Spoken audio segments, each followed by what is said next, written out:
in New Orleans. It was a several-year, probably a 4-year journey to get there, interrupted by Hurricane Katrina, and that kind of pulled the rug out from under us. But then we were finally open. We were fortunate enough to have this great incubator space, at least that's what we considered it, in what used to be the Limited there in the Riverwalk. We were able to convert that space into our first museum. It was a total of about 10,000 square feet, about 7,000 square feet of actual exhibit and shop and whatever, and about 3,000 square feet of storage and office space.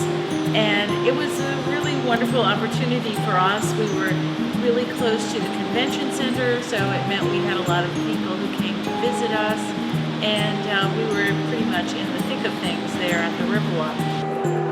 So I would say that from the beginning, there's an expression that we use in the museum. We were building this ship as we sailed it. There was not a lot of money, so there instead had to be a lot of ingenuity. When I first met Liz Williams, she asked me if I wanted to curate an exhibit. There's no home this time, there's no location or anything. She said, "You want to curate an exhibit?" And I didn't know what that meant, so I said yes. It was a learning experience. We definitely knew that we needed to have a demo kitchen, and we wanted to have our own restaurant and bar. So after we left the Riverwalk, we were able to come to the museum here at 1504 O.C. Cayley. We bought this old building, which is the Dryads Market, and it's been a marketplace since the 1840s, and we've restored it to its old look, and it's back in food service again.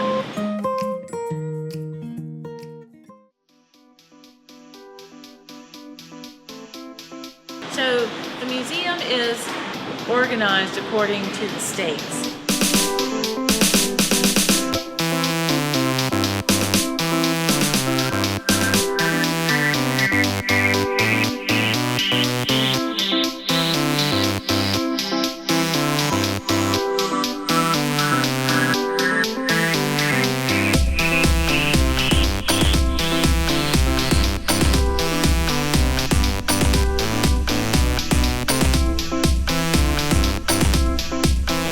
It's a place where we are able to show that the states merge from one to the other, and even though there's a political boundary there, the food doesn't stop, and so there's a lot of permeability of the culture, and you can go from state to state, and as you wander through and find, we hope, the things that you remember about the culture of all the different states.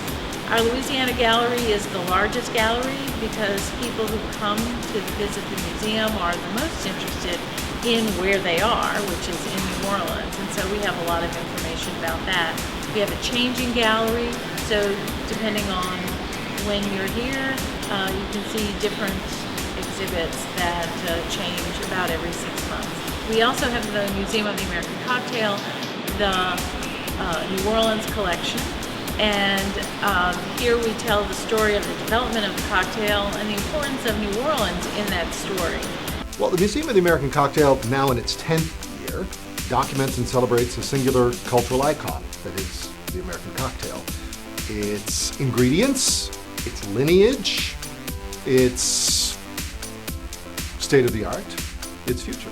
And we have a fabulous absinthe gallery. We have really a large collection of absinthe objects, probably the largest one on display in the country. And because New Orleans had such a strong absinthe culture in the 19th and early 20th century, we think it deserves to have its own gallery. The mission of the Museum of the American Cocktail, beyond documenting and celebrating this cultural icon that is the cocktail, which is now a global American export, is to educate both industry, both trade and enthusiasts about fine spirits, about combining fine spirits with quality modifiers, and advancing the field, advancing the profession. Prohibition virtually killed the craft cocktail, right? Then came World War II and the military-industrial complex, and we had the horror that was the whiskey sour mix, right? This powdered, okay, all right. Then came the 60s, people started questioning authority, travel was democratized, Americans were traveling all over the world, and they were tasting fine cuisine, they were experiencing fine drink, they came home, they questioned authority, they say, what is this crap? The whiskey sour mix is something of a whipping boy, if you will, but it's a good proxy for all that was wrong with drinking in the U.S. Okay? So in the 70s we had the 70s were dark ages, right? Although I have taken on as a personal mission redeeming the Long Island iced tea, but that's another story because well made with premium hooch, there's nothing quite like it. Okay, so anyway. About 1985 or so, we saw the first glimmers, if you will, of what has come to be known as the craft cocktail renaissance, or the craft cocktail revolution. There are any number of people who are responsible for that revolution. If you have to point to one, it would be Dale DeGroff, who was the founding president of the Museum of the American Cocktail. Originally, the craft cocktail revolution, again, the last 25 to 35 years, it was limited to a few markets. New York, then it moved out, San Francisco, Chicago, it started hitting LA. That's where it got to about 10 years ago. All right? The really high-end drink making, mixology, if you will, when the term really started being used and that started getting overused. Now what you have today is it's reached the provinces, and I don't use that as a derogatory term, but it's reached what a lot of coasters call flyover country. You can get fabulous cocktails now in places like Dayton, Ohio, or Columbus, Ohio, or Harrisburg, Pennsylvania. There are craft cocktail bars now in any city of any size. Now, where's it going in the future? Well, in the short term, I think we're going to see some contraction because craft cocktail bars, everybody's hanging out at a shingle now saying craft cocktail bar, right? So the market, these are natural cycles, right? Expansion and contraction. So I think we're going to see some contraction in the near future. I might be getting a little granular here, but this is the way anything goes. Things shake out, right? So I think it's in a good place, and it's going to go to an even better place. It's not like a regular museum. It's a place where there's just lots of stuff, but it's put together in a way that is accessible and as little as possible is behind glass or plexiglass. Unless something is very fragile or very rare, we really think that it should be accessible to people to look at, to pick up, to explore. So to the extent we can do that, we try to do that. One of the things we learned is that people around the country have been holding on to wonderful artifacts about their food culture. And so this museum, which is a regional museum and covers only the southern states, has been a touchstone for them, and they've gotten in touch with us because they've been really excited about the idea of somebody wanting their artifacts and their objects that are food related. And so we've also been collecting things that are beyond the South just because somebody needs to keep them. To a great extent, what we're doing is collecting garbage because so much of what we are looking at are old packaging, signs, and other things that most of the time just wind up in the trash. Old bottles and great old utensils, some of which are no longer any good. And people tend to throw those things away, and it's really a shame because most museums, art museums in particular, and design museums are interested in good design or good, beautiful aesthetics.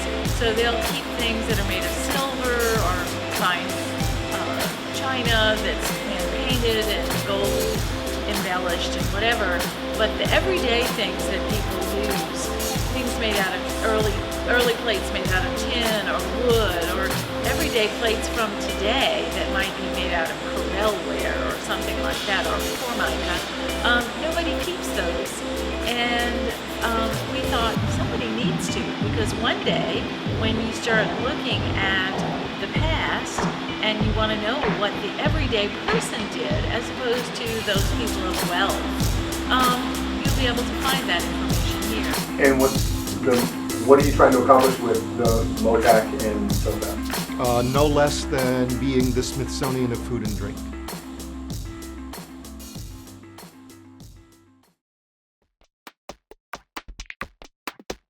So the demonstration kitchen, which we learned we really needed, is something that we've really been able to put into effect easily. People have taken to it. Right now we have a Monday class that is a standing class at 11 o'clock where we talk about the food of New Orleans and demonstrate that food. And we also can do private classes as people are interested. It's also a place where we can bring chefs to come and do special demonstrations, have book signings and lectures, and we have special classes to learn how to make things like bread or pasta or cheese. Perlou is our restaurant. Our chef is Ryan Hughes, and he is a very accomplished chef. He's French trained, but his menu is all about the South.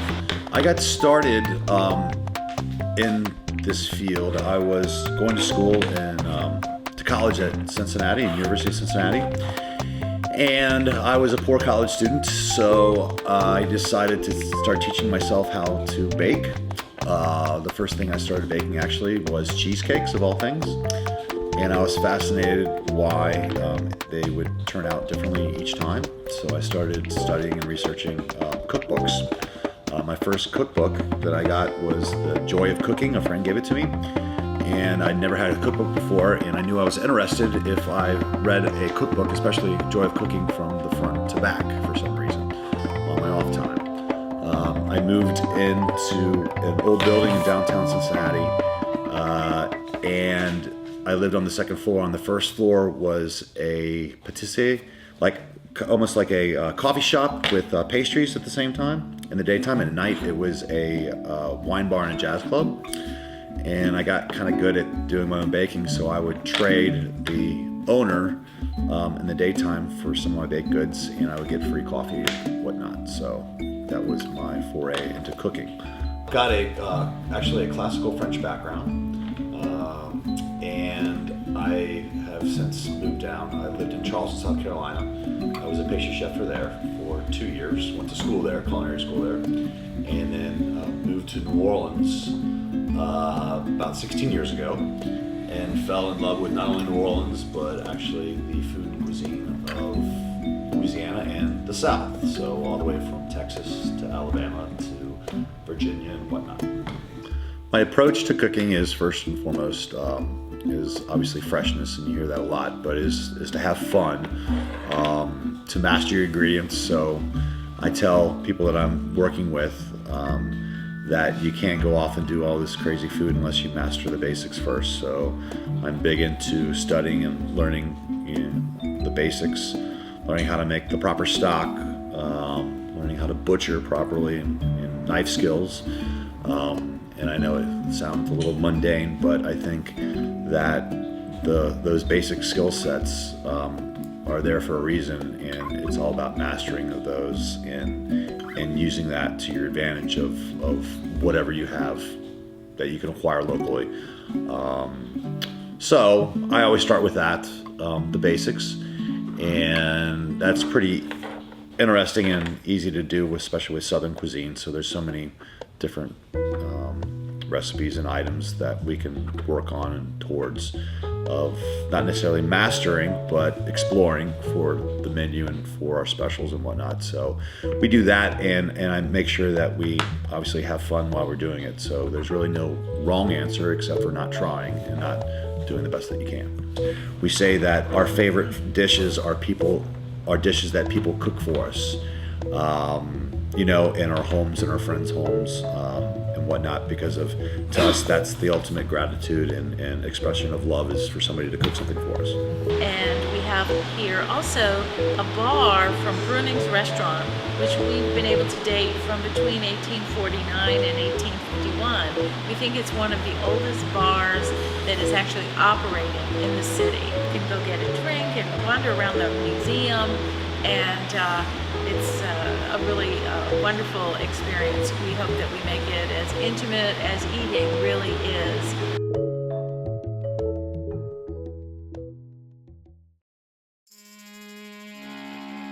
As we began to operate, it became clearer that what we were doing was not being duplicated in other places. SOFAB is an acronym for Study of Food and Beverage. Originally, it was an acronym for Southern Food and Beverage, which is how the organization began life, as the Southern Food and Beverage Museum, which documents and celebrates the cuisine of the southern United States.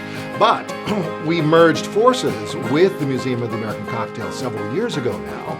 We spawned a policy center, food and drink policy, and a food and drink media division, and we say Southern food's not working for us so much anymore because it's no longer descriptive.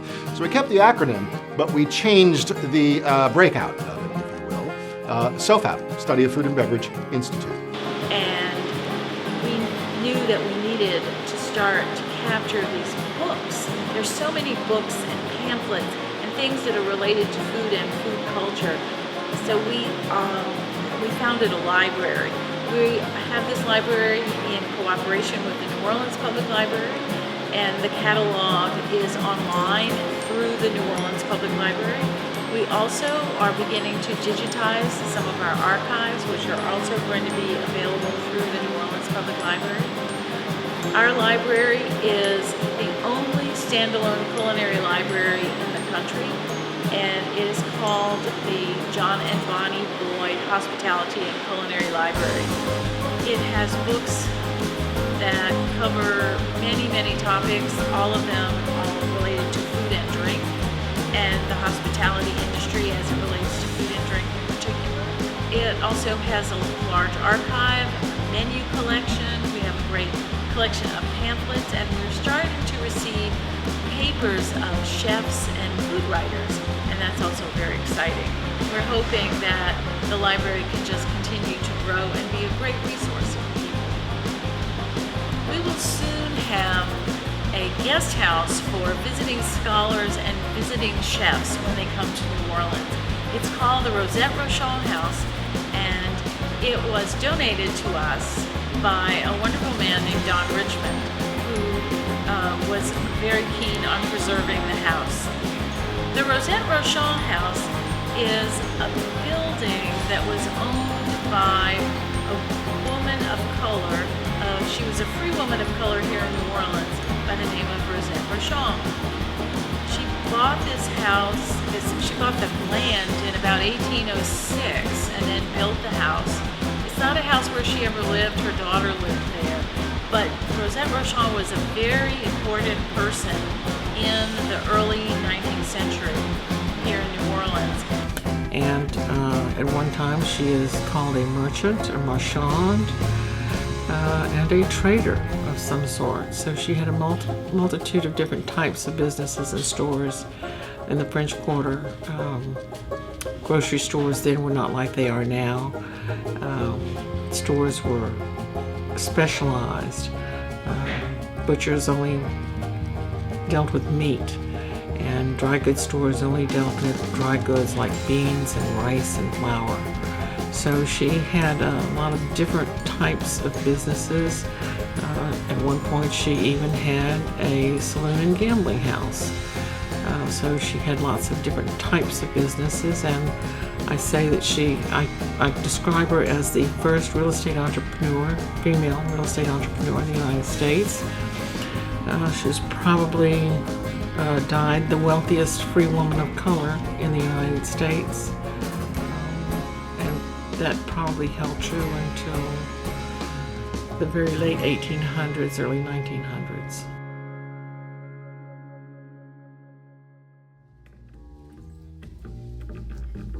In New Orleans and Los Angeles, the Museum of the American Cocktail maintains collections The Southern Food and Beverage Museum is in New Orleans. In Los Angeles, we are currently building a Pacific Food and Beverage Museum. This is the first gallery that we've really opened here in Los Angeles. It's the Whiskey Gallery, and so it tells the story of all kinds of different whiskeys, whether it's whiskey with an E or whiskeys without an E, and we're really kind of excited to see all this paraphernalia here in one place. I'll tell you something very exciting. Joe Kiefer, who is the owner of the Barkeeper, curated the collection. And Also one of our board members. And also one of our board members, yes. And basically what Joe did was just opened up his storage room and pulled these things out from decades of... Yes, decades of collecting. Yeah, Joe collecting. is just that sort of person. Yeah. Curatorial mindset, yes, the man is an entrepreneur and he makes his living selling spirits and paraphernalia, curiosities. But he also has a curatorial mindset. And he goes all over the world actually collecting these things. And this past summer, he scoured the Midwest for items for this collection. We're doing this gallery from a Motac point of view so that we have a place here that's permanently here. But also it's just the sort of toe in the water. The whole idea here is to talk about all the paraphernalia and the culture that represents as it relates to whiskeys of all sorts, whether it's bourbon or scotch or rye, and to let everyone know what we've come from and where we're going with whiskey. What you see in the gallery right now is not what will be here all the time. It will constantly change. Every 3 months or so, we'll refresh the gallery. We'll bring in new things. We'll retire a few things. We'll keep it rolling. I should mention here that this is the first in a series, a planned series of single spirit focused galleries in the city of Los Angeles. I don't want to say too much about what's coming up, but there are others. There could be various spirits in the world, Yes. and then think of the various single spirit bars in Los Angeles, Correct. and you can extrapolate perhaps. That's what she said.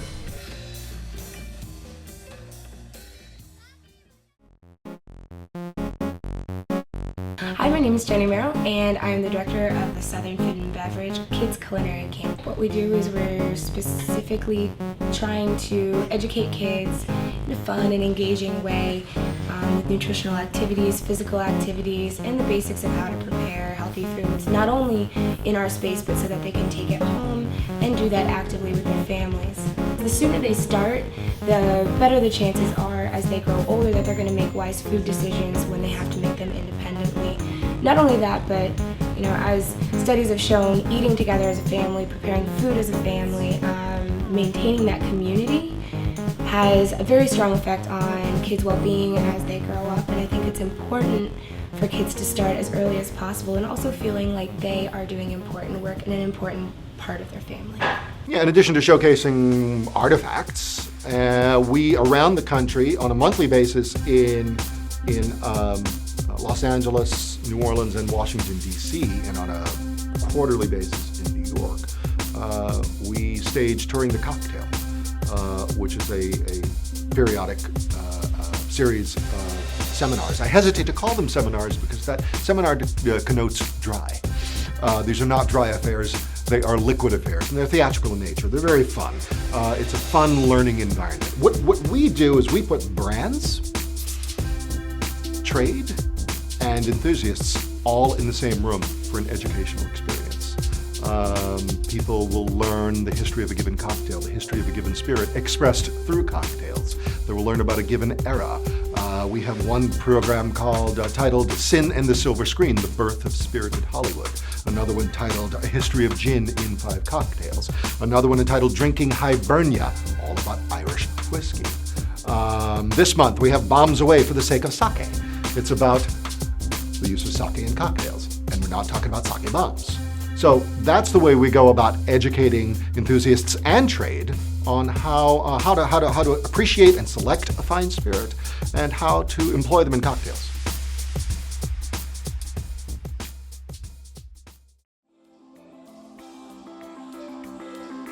I cannot tell you how important this museum has been to my own personal development and my own personal journey. I think this museum has a lot to do with why I relocated to this city in in the last 2.5 years and fell madly and deeply in love with the culture here. To me, it always kind of seemed like a no-brainer that you would have an institution that would be dedicated to preserving, celebrating, and protecting the food and drink of New Orleans and really the whole South. And we are helping revitalize an entire neighborhood in the city of New Orleans. It's